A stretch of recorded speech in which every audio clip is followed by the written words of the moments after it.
പാലക്കാട് മാങ്കൂട്ടത്തിലിനെ മത്സരിപ്പിച്ച് ജയിപ്പിക്കാൻ കഴിഞ്ഞെങ്കിലും കോൺഗ്രസിന് തിരിഞ്ഞു നോക്കുമ്പോൾ അത് നഷ്ടക്കച്ചവടമാണ്.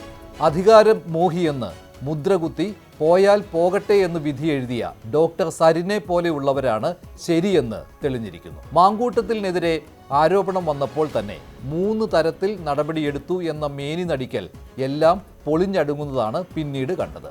കോൺഗ്രസിന്റെ പ്രാഥമിക അംഗത്വത്തിൽ നിന്ന് സസ്പെൻഡ് ചെയ്തതായിരുന്നു ആദ്യത്തേത്.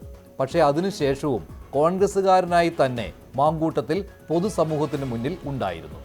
പാർലമെന്ററി പാർട്ടിയിൽ നിന്ന് പുറത്താക്കി പ്രത്യേക ഇരിപ്പിടത്തിലേക്ക് മാറ്റി എന്ന് പറഞ്ഞ സമയത്ത് തന്നെ കോൺഗ്രസ് നേതാക്കളെ വെല്ലുവിളിച്ച് യുവ നേതാക്കൾക്കൊപ്പം നിയമസഭയിലും എത്തി. യൂത്ത് കോൺഗ്രസ് പ്രസിഡന്റ് സ്ഥാനത്ത് നിന്ന് മാറ്റി എന്നത് ശരിയാണെങ്കിലും തൻ്റെ അനുയായി കൂട്ടങ്ങളെയും പദവിയിലെത്താൻ സഹായിച്ച സൈബർ ടീമിനെയും ഒപ്പം നിർത്തി നേതാക്കളെ അപഹസിക്കുന്നത് പോലും നേതൃത്വത്തിന് തടയാനായില്ല. MLA പദവി രാജിവെക്കേണ്ടത് സ്വയം തീരുമാനിക്കേണ്ടതാണെന്നും പാലക്കാട്ട് രാഹുലുമായി ഒരു സഹകരണത്തിനും ഇല്ലെന്നും പറഞ്ഞിരിക്കുമ്പോൾ തദ്ദേശ ഭരണ തെരഞ്ഞെടുപ്പിൽ സ്ഥാനാർത്ഥികളെ പ്രഖ്യാപിക്കുന്നതിൽ പോലും മാങ്കൂട്ടം എത്തി. UDF സ്ഥാനാർത്ഥികൾക്ക് വേണ്ടി വോട്ട് തേടി ഇറങ്ങി. ഗ്രൂപ്പ് യോഗങ്ങളിൽ പങ്കെടുത്തു. അവസാനം മുൻകൂർ ജാമ്യം കീഴ്ക്കോടതി തള്ളിയപ്പോൾ ഇന്നലെ തന്നെ പുറത്താക്കിയിരുന്നു എന്ന വികല ന്യായം എന്തിനായിരുന്നു? രാഹുലിനായി ദൃശ്യവും അദൃശ്യവുമായ കരങ്ങൾ കോൺഗ്രസിലുണ്ട്.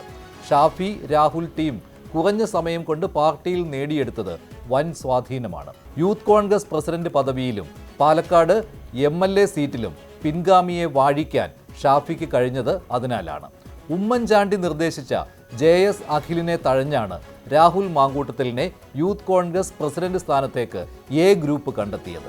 രാഹുലിനെ പാർട്ടി പുറത്താക്കിയപ്പോൾ ഉമ്മൻചാണ്ടിയുടെ ചിത്രം പങ്കുവെച്ച് അഖിലിന്റെ വാക്കുകളിൽ നിന്ന് പലതും വായിച്ചെടുക്കാം. യൂത്ത് കോൺഗ്രസ് പ്രസിഡന്റ് ആകാൻ വ്യാജ ID കാർഡുകൾ ഉണ്ടാക്കിയത് തെളിയിക്കാനായില്ലെങ്കിലും നടന്നതാണെന്ന് പാർട്ടിക്കാർക്കറിയാം. പാലക്കാട് സീറ്റ് നേടിയതും ഷാഫിയുടെ സഹായത്താൽ. രാഹുലിന്റെ കാര്യത്തിൽ പറ്റിയ തെറ്റ് VD സതീശൻ തിരുത്തിയത് നല്ല കാര്യം. ആരോപണം ഉണ്ടായതു മുതൽ സതീശൻ എടുത്ത കൃത്യമായ നിലപാടിനൊപ്പം എല്ലാവരും നിന്നിരുന്നെങ്കിൽ ഇപ്പോഴത്തെ നാണക്കേടിന്റെ ഭാരം കുറയ്ക്കാമായിരുന്നു.